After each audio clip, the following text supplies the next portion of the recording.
ਸਤਿ ਸ਼੍ਰੀ ਅਕਾਲ ਜੀ। ਵਾਹਿਗੁਰੂ ਜੀ ਕਾ ਖਾਲਸਾ ਵਾਹਿਗੁਰੂ ਜੀ ਕੀ ਫਤਿਹ। ਵਿੱਚ ਸਾਡੀ ਜਿਹੜੀ ਸੰਗਤ ਆ ਉਹ ਕਈ ਵਾਰੀ ਉਹਨਾਂ ਦਾ ਜਿਵੇਂ ਹੁਕਮ ਹੁੰਦਾ ਫਿਰ ਦੁਬਾਰਾ ਸ਼ੁਰੂ ਕਰਦੇ ਆ। ਅੱਜ ਆਪਾਂ ਗੱਲ ਕਰਦੇ ਆ ਨੈਸ਼ਨਲ ਇਨਵੈਸਟੀਗੇਸ਼ਨ ਏਜੰਸੀ ਨੇ ਜਿਹੜੇ ਸਾਨੂੰ ਸੰਮਣ ਭੇਜੇ ਆ ਤੇ ਸਾਡੇ ਕਈ ਬੰਦਿਆਂ ਨੂੰ ਸੰਮਣ ਭੇਜੇ ਆ। ਕਈ ਤਾਂ ਜਿਹੜੇ ਲੰਗਰ ਲਈ ਬੈਠੇ ਆ ਉਹਨਾਂ ਨੂੰ ਵੀ ਉਹ ਸੰਮਣ ਭੇਜਤੇ। ਨੈਸ਼ਨਲ ਇਨਵੈਸਟੀਗੇਸ਼ਨ ਏਜੰਸੀ ਇਸ ਦੇਸ਼ ਦੀ ਟੌਪ ਇਨਵੈਸਟੀਗੇਸ਼ਨ ਏਜੰਸੀ ਆ। ਹੁਣ ਇਸ ਦੇਸ਼ ਦੀ ਟੌਪ ਇਨਵੈਸਟੀਗੇਸ਼ਨ ਏਜੰਸੀ ਜਦੋਂ ਸਰਕਾਰ ਦੇ ਮਨਸੂਬਿਆਂ ਤੇ ਉਹਨਾਂ ਦੀਆਂ ਸਾਜ਼ਿਸ਼ਾਂ 'ਚ ਉਹਨਾਂ ਦੇ ਇਸ਼ਾਰਿਆਂ ਤੇ ਨੱਚਣ ਲੱਗ ਜੇ ਫਿਰ ਇਸ ਸਿਸਟਮ ਤੋਂ ਤੁਸੀਂ ਕੀ ਆਸ ਰੱਖ ਸਕਦੇ ਹੋ। ਹੁਣ ਜਿਹੜੀ ਅੱਜ ਦੀ ਆਪਣੀ ਗੱਲਬਾਤ ਆ ਉਹ ਸਿਸਟਮ ਦੇ ਅਗੇਂਸਟ ਕਰ ਰਹੇ ਆ। ਜਿਹੜੀ ਲੜਾਈ ਅਸੀਂ ਲੜ ਰਹੇ ਆ ਨਾ, ਪਹਿਲਾਂ ਤਾਂ ਇਸ ਲੜਾਈ ਦਾ ਮੂਲ ਖਾਂਸਾ ਸਮਝਦੇ ਆ। ਬਹੁਤ ਜ਼ਰੂਰੀ ਆ ਜਿਸ ਮੂਲ ਖਾਂਸੇ ਨੂੰ ਸਮਝਣਾ, ਕਿਉਂਕਿ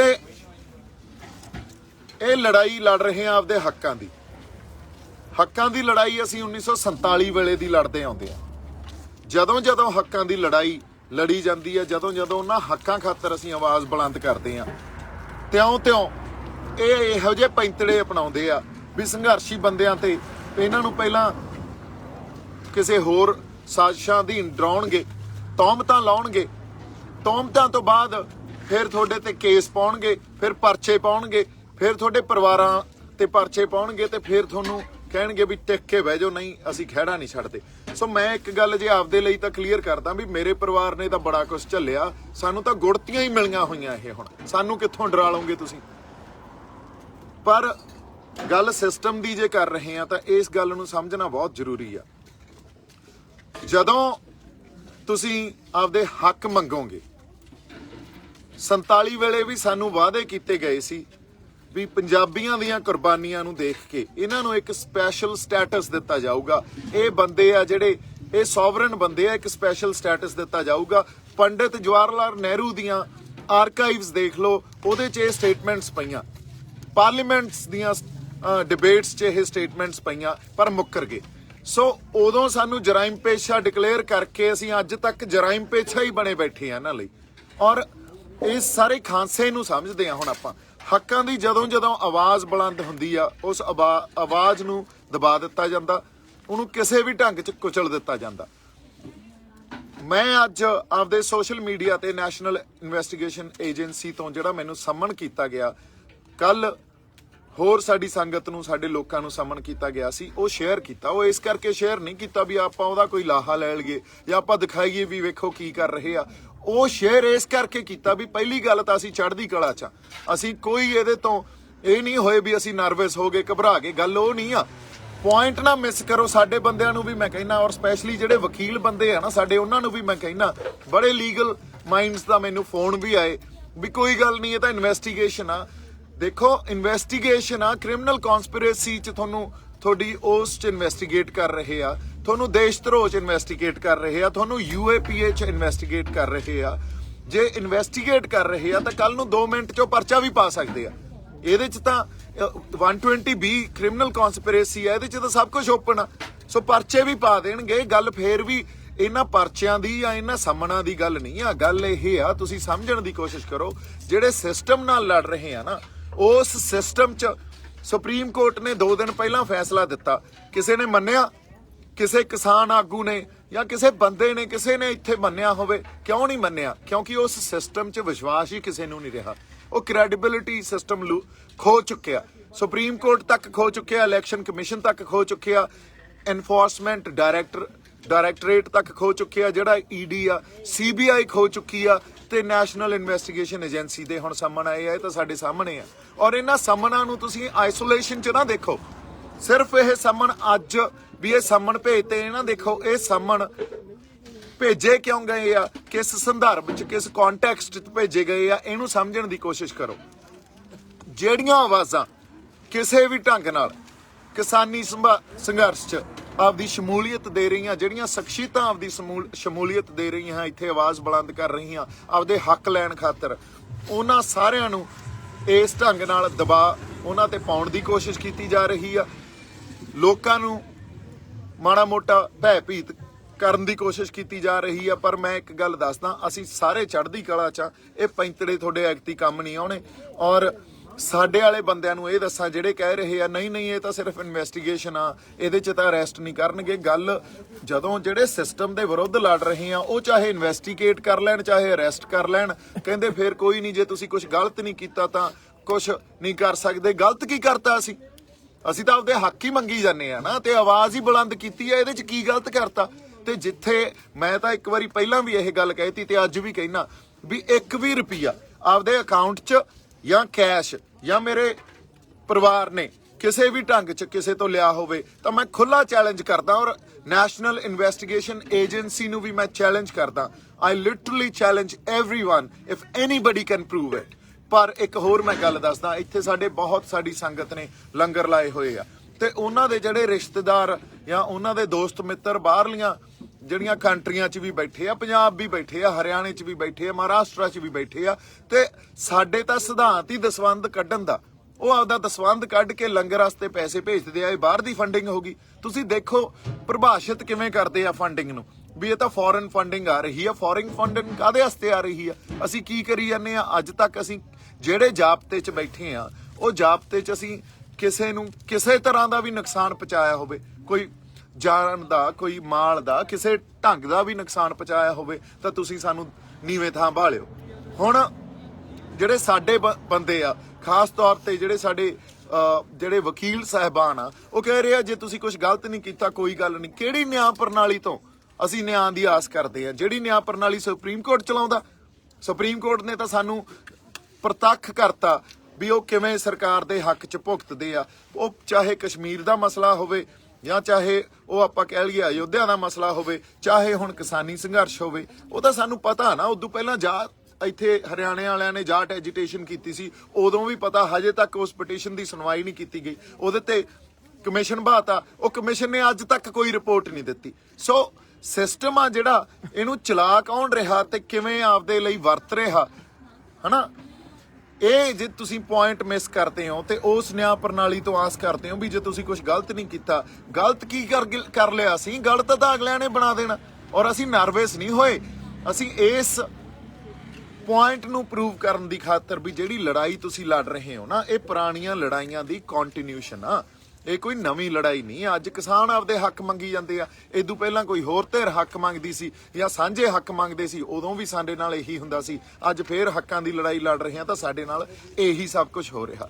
ਸੋ ਕੁਝ ਨਹੀਂ ਬਦਲਿਆ, ਉਸੇ ਲੜਾਈ ਦੀ ਕੰਟੀਨਿਊਸ਼ਨ ਆ। ਹੁਣ ਜਦੋਂ ਮੈਂ ਵਾਰ-ਵਾਰ ਇਹ ਗੱਲ ਕਹਿੰਦਾ ਹੁੰਦਾ ਸੀ ਵੀ ਗੱਲ ਸਿਰਫ ਕਿਸਾਨੀ ਸੰਘਰਸ਼ ਤੱਕ ਸੀਮਤ ਨਾ ਰੱਖੋ, ਇਹਦਾ ਦਾਇਰਾ ਜਿਹੜਾ ਹੁਣ ਬਹੁਤ ਵੱਡਾ ਹੋ ਗਿਆ।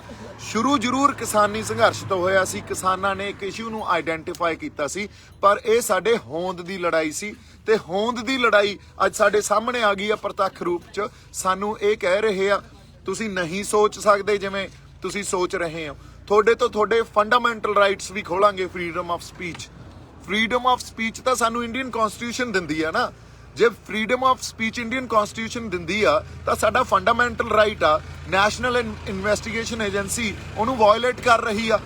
ਅਦਰਵਾਈਜ਼ ਨੈਸ਼ਨਲ ਇਨਵੈਸਟੀਗੇਸ਼ਨ ਏਜੰਸੀ ਆਧਾਰ ਦੱਸੇ, ਇਹ ਜਿਹੜੀ ਉਹਨਾਂ ਨੇ ਸਮਨਿੰਗ ਕੀਤੀ ਆ ਇਹਨਾਂ ਸਾਰੇ ਬੰਦਿਆਂ ਨੂੰ, ਇਹਦਾ ਕੋਈ ਆਧਾਰ ਦੱਸੇ। ਕੋਈ ਆਧਾਰ ਹੀ ਨਹੀਂ ਆ, ਪਰ ਸਰਕਾਰ ਦੇ ਪੱਖ 'ਚ ਖੜ ਜਾਂਦੇ ਆ, ਜਾ ਕੇ ਸਿਸਟਮ ਨੂੰ ਆਪਦੇ ਢੰਗ ਨਾਲ ਵਰਤਦੇ ਆ। ਸੋ ਇਹ ਇੰਡੀਅਨ ਡੈਮੋਕ੍ਰੇਸੀ ਦਾ ਇੱਕ ਜਿਹੜਾ ਰੂਪ ਆ। ਅਗਲੀ ਗੱਲ ਮੈਂ ਇਹ ਕਹਿਣਾ ਚਾਹਣਾ ਵੀ ਸਮਾਂ ਇਹ ਆ ਗਿਆ ਵੀ ਅਸੀਂ ਵਾਕਈ ਇਕੱਠੇ ਹੋ ਕੇ ਲੜੀਏ। ਕਿਉਂ? ਇਹ ਤੋਂ ਬਿਨਾ ਕੋਈ ਹੱਲ ਨਹੀਂ ਜਦੋਂ ਤੱਕ ਇਕੱਠੇ ਹੋ ਕੇ ਆਪਸ 'ਚ ਸਲਾਹ ਕਰਕੇ ਨਹੀਂ ਲੜਾਂਗੇ ਨਾ। ਹੁਣ ਦੇਖੋ ਤੁਸੀਂ, ਜਦੋਂ ਹੀ ਆਪਾਂ ਕਿਸਾਨ ਜਥੇਬੰਦੀਆਂ ਨੂੰ ਜਾਂ ਜਦੋਂ ਸਾਡੇ ਜਿਹੜੇ ਆਗੂ ਆ ਉਹਨਾਂ ਤੱਕ ਕੋਈ ਸਲਾਹ ਪਹੁੰਚਾਉਣੇ ਆ ਜਾਂ ਕਿਸੇ ਢੰਗ ਨਾਲ ਪਹੁੰਚਾਉਣ ਦੀ ਕੋਸ਼ਿਸ਼ ਕਰਦੇ ਆ, ਉਦੋਂ ਸਾਡੀ ਸੰਗਤ ਹੀ ਨਹੀਂ ਬੋਲਣ ਦਿੰਦੀ। ਉਹ ਕਹਿੰਦੀ ਵੇਖਿਓ ਯਾਰ ਆਹ ਗੱਲ ਨਾ ਕਰਿਓ, ਏਕਾ ਨਾ ਤੋੜਿਓ, ਏਕਾ ਨਾ ਤੋੜਿਓ। ਮੈਂ ਕਹਿੰਦਾ ਬਾਈ ਜੀ ਏਕਾ ਕਿਵੇਂ ਨਾ ਤੋੜਿਓ, ਤੁਹਾਨੂੰ ਗਰਾਊਂਡ ਰਿਐਲਿਟੀ ਪਤਾ ਕੀ ਹੋ ਰਿਹਾ। 17 ਕਿਸਾਨ ਜਥੇਬੰਦੀਆਂ ਦੇ ਆਗੂ ਇੱਕ ਪਾਸੇ ਮੀਟਿੰਗ ਕਰਦੇ ਆ, 13 ਇੱਕ ਪਾਸੇ ਮੀਟਿੰਗ ਕਰਦੇ ਆ। ਕਿਹੜਾ ਏਕਾ ਫਿਰ?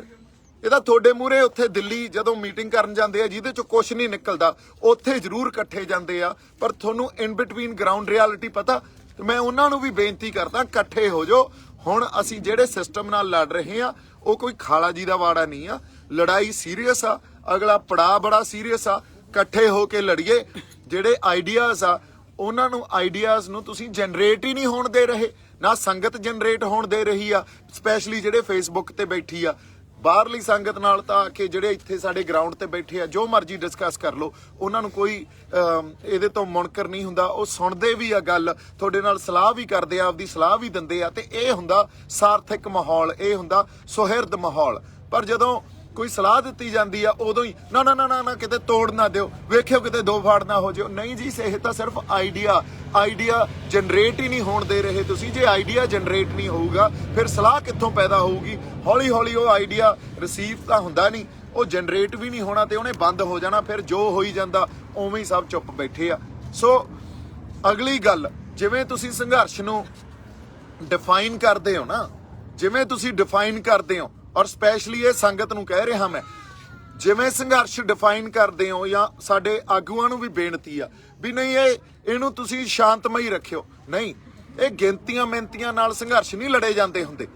ਸ਼ਾਂਤਮਈ ਕੀ ਆ ਜਾਂ ਹਿੰਸਕ ਕੀ ਆ? ਅਸੀਂ ਕਦੇ ਹਿੰਸਕ ਹੋਏ ਆ? ਅੱਜ ਤੱਕ ਨਹੀਂ ਹੋਏ। ਪਰ ਜਦੋਂ ਪੰਜਾਬ ਤੋਂ ਤੁਰੇ ਸੀ, ਇੱਥੇ ਆਏ ਸੀ, ਉਦੋਂ ਬੈਰੀਕੇਡ ਭੰਨ ਕੇ ਹੀ ਆਏ ਆ ਨਾ, ਉਹਨਾਂ ਬੈਰੀਕੇਡਾਂ ਨੂੰ ਟੱਪ ਕੇ ਹੀ ਆਏ ਆ। ਉਦੋਂ ਤੁਸੀਂ ਸ਼ੰਭੂ ਤੇ ਖੜੇ ਇਹ ਕਹੀ ਜਾਂਦੇ ਸੀ ਇਹਨੂੰ ਨਹੀਂ ਨਹੀਂ ਇੱਥੇ ਹੀ ਬਹਿ ਜਾਓ, ਸ਼ਾਂਤਮਈ ਰੱਖੋ। ਨਹੀਂ, ਉਹ ਸੰਘਰਸ਼ ਦੇ ਜਿਹੜੇ ਵਹਿਣ ਹੁੰਦੇ ਆ ਨਾ, ਉਹਨੇ ਕਿੱਧਰ ਨੂੰ ਵਹਿਣਾ ਇਹ ਕੋਈ ਨਹੀਂ ਡਿਸਾਈਡ ਕਰਦਾ ਹੁੰਦਾ, ਇਹ ਤਾਂ ਪ੍ਰਮਾਤਮਾ ਡਿਸਾਈਡ ਕਰਦਾ। ਇਹਨੂੰ ਕੌਣ ਗਿਣਤੀਆਂ ਮਿਹਨਤੀਆਂ ਨਾਲ ਜਾਂ ਆਪਦੀਆਂ ਬੁੱਧੀਆਂ ਨਾਲ ਡਿਸਾਈਡ ਕਰ ਸਕਦਾ? ਫਿਰ ਨਹੀਂ ਤਾਂ ਅਸੀਂ ਸ਼ੰਭੂ ਬੈਠੇ ਹੋਣਾ ਸੀ ਜਾਂ ਖਨੌਰੀ ਬੈਠੇ ਹੋਣਾ ਸੀ। ਸੋ ਸ਼ਾਂਤਮਈ ਜਾਂ ਸੰਘਰਸ਼ ਸ਼ਾਂਤਮਈ ਨਹੀਂ ਆ।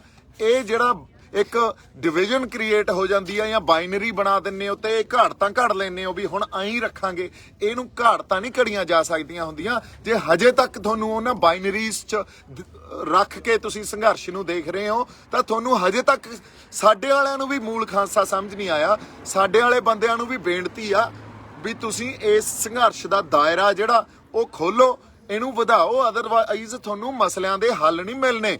ਜੇ ਸਿਰਫ ਹਜੇ ਵੀ ਕਹੋਗੇ ਨਹੀਂ ਨਹੀਂ ਕਿਸਾਨਾਂ ਦਾ ਸੰਘਰਸ਼ ਆ, ਕਿਸਾਨਾਂ ਦਾ ਸੰਘਰਸ਼ ਆ, ਨਹੀਂ ਬਾਈ ਜੀ, ਇਹ ਹਰ ਉਸ ਸ਼ਖਸ ਦਾ ਸੰਘਰਸ਼ ਬਣ ਗਿਆ ਜਿਹਨੂੰ ਆਪਦੇ ਹੱਕ ਚਾਹੀਦੇ ਆ। ਅਸੀਂ ਤਾਂ ਕਿਸਾਨ ਹੀ ਆ ਨਾ, ਹੋਰ ਕੌਣ ਆ ਆਪਾਂ? ਸੋ ਇੱਥੇ ਇੱਕ ਇੱਕ ਬੰਦਾ ਕਿਸਾਨ ਆ।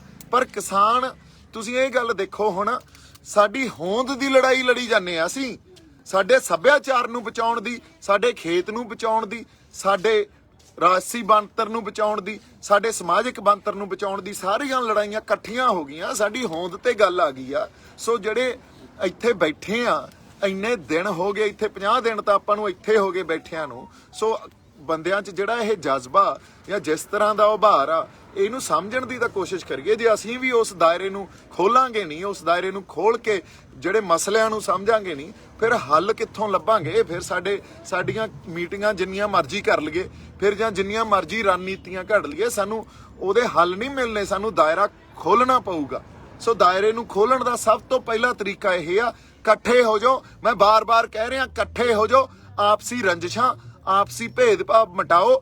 ਹੁਣ ਤਾਂ ਇਹ ਗੱਲ ਹੋਵੇ ਵੀ ਕੋਈ ਗੱਲ ਨਹੀਂ ਯਾਰ ਬਾਪਾ, ਬਾਅਦ ਚ ਨਜਿੱਠਾਂਗੇ ਜੋ ਗੱਲਾਂ, ਇੱਥੇ ਅਸੀਂ ਇਕੱਠੇ ਆ। ਸਾਡਾ ਹੁਣ ਪੈ ਗਿਆ ਜਿਹੜਾ ਪੇਚਾ, ਉਹ ਜਿਵੇਂ ਆਪਣੇ ਕਿਸੇ ਨੇ ਗਾਣਾ ਗਾਇਆ ਨਾ, ਗਾਇਕ ਨੇ, ਕਿਹੜਾ ਸੀ ਉਹ, ਪੇਚਾ ਪੈ ਗਿਆ ਸੈਂਟਰ ਨਾਲ। ਪੇਚਾ ਪੈ ਗਿਆ ਸੈਂਟਰ ਨਾਲ। ਤੇ ਉਹ ਖਾਲਾ ਜੀ ਦਾ ਵਾੜਾ ਨਹੀਂ ਆ ਜੇ ਆਪਾਂ ਸੈਂਟਰ ਨਾਲ ਪੇਚਾ ਪਾਈ ਬੈਠੇ ਆ। ਇਕੱਠੇ ਹੋ ਕੇ ਹੀ ਇਹ ਲੜਾਈ ਲੜੀ ਜਾਣੀ ਆ। ਸਾਡੇ ਏਕੇ ਤੋਂ ਡਰਨਗੇ। ਆਈਡੀਆਜ਼ ਨੂੰ ਜਨਰੇਟ ਕਰੀਏ, ਆਈਡੀਆਜ਼ ਨੂੰ ਡਿਸਕਸ ਕਰੀਏ, ਇੱਕ ਦੂਜੇ ਦੀ ਸਲਾਹ ਲਈਏ। ਇੱਥੇ ਕੋਈ ਈਗੋ ਇਸ਼ੂਜ਼ ਥੋੜੀ ਆ। ਜਿਹਨੇ ਕ੍ਰੈਡਿਟ ਲੈਣੇ ਆ, ਪ੍ਰਮਾਤਮਾ ਆਪੇ ਕ੍ਰੈਡਿਟ ਦੇ ਜੂ। ਇੱਥੇ ਕ੍ਰੈਡਿਟ ਲੈਣ ਆਏ ਆ ਆਪਾਂ ਨਾ, ਆਪਾਂ ਇੱਥੇ ਬੋਲਣ ਆਏ ਆ ਨਾ, ਸਟੇਜਾਂ ਤੋਂ ਭਾਸ਼ਣ ਦੇਣ ਆਏ ਆ। ਇਹ ਕੰਮ ਤਾਂ ਬਥੇਰੇ ਸਾਡੇ ਲੀਡਰਾਂ ਨੇ ਕੀਤੇ ਆ। ਅੱਜ ਤੱਕ ਦਿੱਤਾ ਕੀ ਆ ਉਹਨਾਂ ਨੇ? ਫਿਰ ਅੱਜ ਤੱਕ ਉਹਨਾਂ ਨੇ ਭਾਸ਼ਣ ਹੀ ਦਿੱਤੇ ਆ ਨਾ, ਬੰਦੇ ਇਕੱਠੇ ਕਰਕੇ, ਤੇ ਉਹੀ ਆਪਾਂ ਵਰਤਾਰਾ ਇੱਥੋਂ ਸ਼ੁਰੂ ਕਰੀ ਬੈਠੇ ਆ। ਸੋ ਇਸ ਕਰਕੇ ਹੁਣ ਕੰਮ ਸਾਨੂੰ, ਜਿਹੜੀ ਸਾਡੀ ਕੌਨਸੈਂਟਰੇਸ਼ਨ ਆ, ਉਹ ਸਟੇਜ ਤੋਂ ਤੇ ਭਾਸ਼ਣਾਂ ਤੋਂ ਪਾਸੇ ਕਰਨੀ ਪਊਗੀ। ਇਕੱਠੇ ਹੋ ਜਾਈਏ, ਸਲਾਹਾਂ ਕਰੀਏ, ਰਣਨੀਤੀ ਘੜੀਏ। 26 ਤਰੀਕ ਅਹਿਮ ਆ, ਸਾਰਾ ਸੰਘਰਸ਼ ਹੀ ਅਹਿਮ ਆ, ਤੇ ਇਹਦਾ ਦਾਇਰੇ ਨੂੰ ਥੋੜਾ ਜਿਹਾ ਖੋਲ ਕੇ ਉਸ ਦਾਇਰੇ 'ਚ ਸੰਘਰਸ਼ ਨੂੰ ਵੇਖੀਏ। ਇੰਨੀਆਂ ਕੁ ਬੇਨਤੀਆਂ ਮੈਂ ਕਰਨੀਆਂ ਸੀ। ਬਹੁਤ ਸਾਰਾ ਸਤਿਕਾਰ, ਬਹੁਤ ਸਾਰਾ ਪਿਆਰ। ਜਿਉਂਦੇ ਵਸਦੇ ਰਹੋ। ਵਾਹਿਗੁਰੂ ਜੀ ਕਾ ਖਾਲਸਾ, ਵਾਹਿਗੁਰੂ ਜੀ ਕੀ ਫਤਿਹ।